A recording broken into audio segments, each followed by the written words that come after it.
Y le agradezco al diputado federal Héctor Jaime, diputado por el Partido Acción Nacional, que esté con nosotros esta tarde. Héctor, ¿cómo está? Muy buenas tardes. Juan Carlos, muchas gracias por la invitación. Contento de acompañarte a ti para comunicarle al auditorio que en salud hay muchas cosas por hacer aún. ¿Cómo va la cobertura de médicos especialistas en nuestro país? Desde hace meses que el gobierno federal está convocando a médicos para que acepten vacantes que ofrecen las instituciones de salud públicas en el país, y el gobierno ha tenido que recurrir a médicos cubanos por la falta de respuesta a la convocatoria, a la convocatoria para médicos nacionales. ¿Cómo va esta convocatoria? ¿Qué información tiene la Cámara de Diputados, Héctor?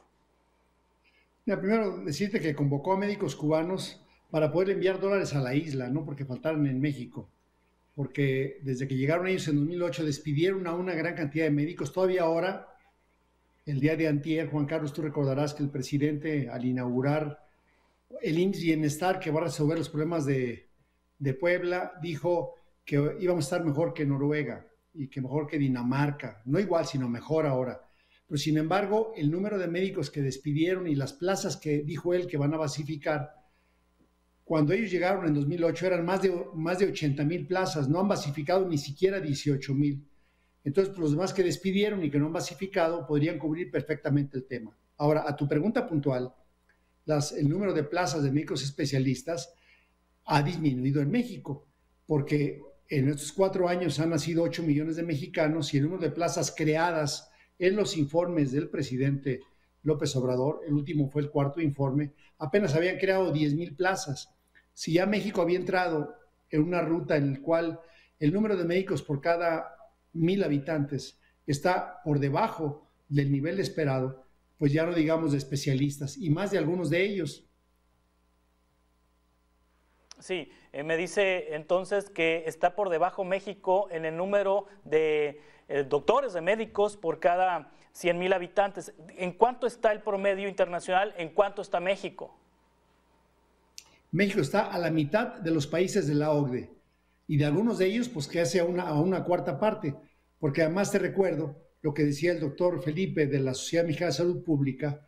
Es diferente cuántos médicos generales ocupas por cada 3,000 habitantes, que es el estándar, en una zona rural que a una zona urbana, y es diferente hablar de especialistas, por ejemplo, los hematólogos pediatras que tratan los cánceres en los niños, a aquellos que son neurocirujanos. O sea, de especialistas hay indicadores varios, pero una cosa es cierta, Juan Carlos, estamos a la mitad, por lo menos, si no es que menos, de los especialistas que México requiere en el caso de las instituciones de salud pública.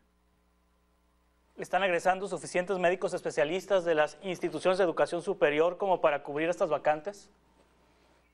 Primero, acuérdate que primero se hace licenciatura, hay 160 escuelas de medicina, egresan más de 30,000 médicos por año, y en estos 4 años han egresado entonces casi 80,000 médicos, entre médicos especialistas y generales, y solamente han contratado 10,000. La respuesta es obvia, que hay 70,000 que están sin empleo en el sector público. O sea, hay suficientes. Nos faltarían, te insisto, cuando ya uno pone la fineza en el tipo de especialista, porque además es un monopolio de Estado. México solamente puede ser especialistas los que determine la federación. Y la federación pues ha sido muy, todavía hoy con muy poca falta de planeación del tipo de médicos que debe de contratar. Entonces empezó a formar otra vez los que en teoría se deben de necesitar, pero que no están contratando. Sí, por instituciones, ¿dónde se encuentra el mayor rezago, Héctor Jaime? Con mucho en el ISSSTE. El ISSSTE tiene una ciencia impresionante de infraestructura médica, de insumos y de especialistas. Ya después el INSABI, sin duda también. Y obviamente el Seguro Social, pues el problema que tiene es que no está en todos los municipios del país. Entonces tiene mucha concentración de altos especialistas en muy pocos centros médicos, les llaman unidades médicas de alta especialidad, porque hay como que 3 tipos de especialidades, Juan Carlos. Las troncales, vamos, que se ocupan casi siempre, a veces hasta en el primer nivel de atención, como es el caso de la pediatría, como es el caso de la ginecología, o los anestesiólogos para los procedimientos que se están utilizando, los médicos con especialista en cirugía general y los médicos internistas. En el área de la salud mental, bueno, pues los psicólogos, y en el caso de los psiquiatras, que se necesita también en lo que se llamaría un primer nivel de contacto. Ya después hay médicos de segundo nivel. Estamos hablando de las especialidades que empiezan con ortopedia, otorrino, traumatología, oftalmología y otro conjunto de especialidades como la geriatría, la gerontología. Y también ahí hay una gran banda de médicos especialistas que hacen falta, sin duda, y cuando tú ves la dimensión y cómo se van haciendo las referencias en este país, pues hay una gran insuficiencia. Y no solamente en los lugares donde hoy el gobierno federal está queriendo contratar médicos por honorarios, en las zonas pues en las cuales si tú quieres ir con tu familia ya es muy poco probable que con el salario que te ofrecen no subsistas. Sí, ahora que se encuentra el gobierno federal en la estrategia de la federalización de los servicios de salud, realizando convenios con gobiernos estatales para que el IMSS Bienestar asuma el control de hospitales generales y de centros de salud que pertenecían a gobiernos estatales. ¿Esta estrategia va a ayudar para una mayor cobertura junto con médicos y médicos especialistas? Es decir, que los gobiernos estatales estén renunciando a su responsabilidad de ofrecer estos servicios y que los estén pasando al IMSS Bienestar. Ya, Juan Carlos, así como la canción de campana sobre campana de Navidad, aquí es mentira sobre mentira, porque los gobiernos desde enero del 2020 firmaron todos los gobiernos con excepción de Jalisco, de Nuevo León, de Aguascalientes, de Guanajuato, de Tamaulipas, para cederle estas instalaciones al INSABI. Y ahora están simulando que se las van a entregar al IMSS Bienestar. La Ley General de Salud no ha cambiado, la derivación es hacia el INSABI y ahora, en vez del INSABI, porque no pudo, se la están entregando al IMSS Bienestar, pero en esencia el convenio fue firmado durante el 2020 por todos los estados de la República, menos por los que te comento.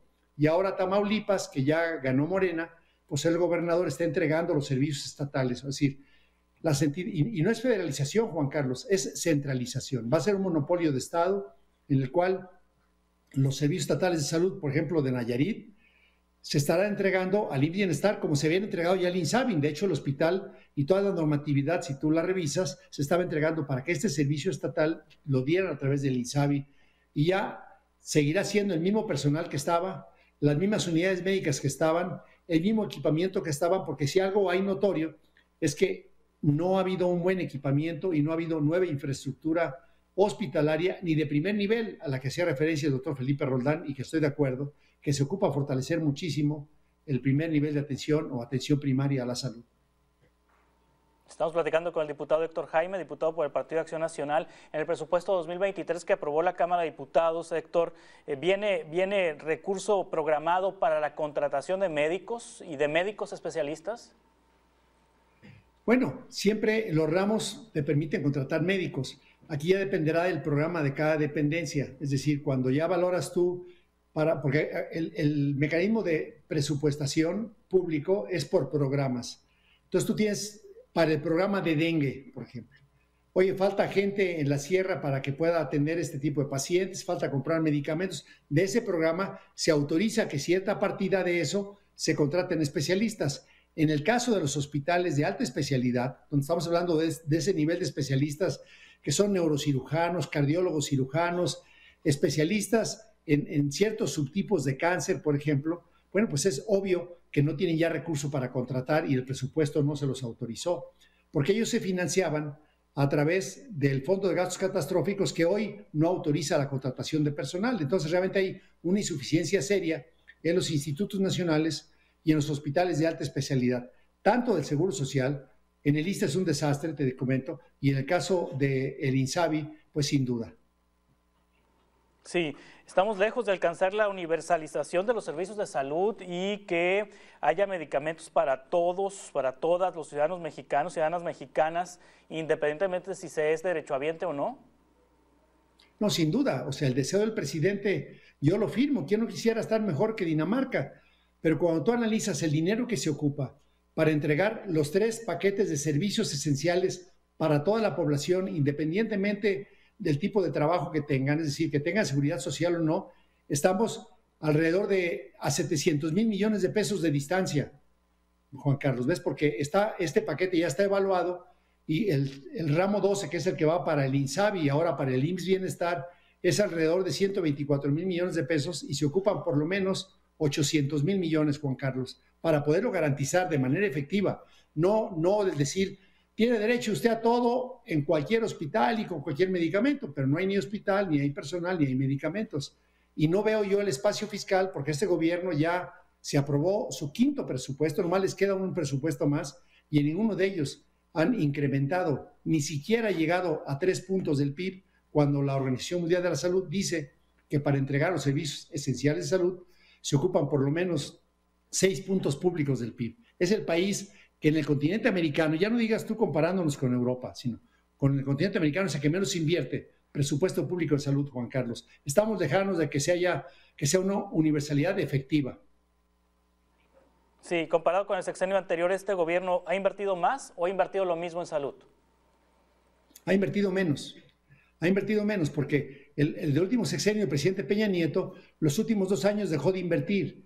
Yo lo atribuyo, tú recordarás, a que el doctor José Narro Robles buscó ser candidato a la presidencia y el otro que buscó ser, que fue luego el candidato, estaba en la Secretaría de Hacienda y la mejor manera de hacernos lucir a alguien que puede ser tu competidor es quitar el presupuesto. Entonces, los últimos 2 años del presidente Peña bajaron el presupuesto. A partir de ese presupuesto ya bajo, este gobierno federal ha bajado el presupuesto hasta la fecha.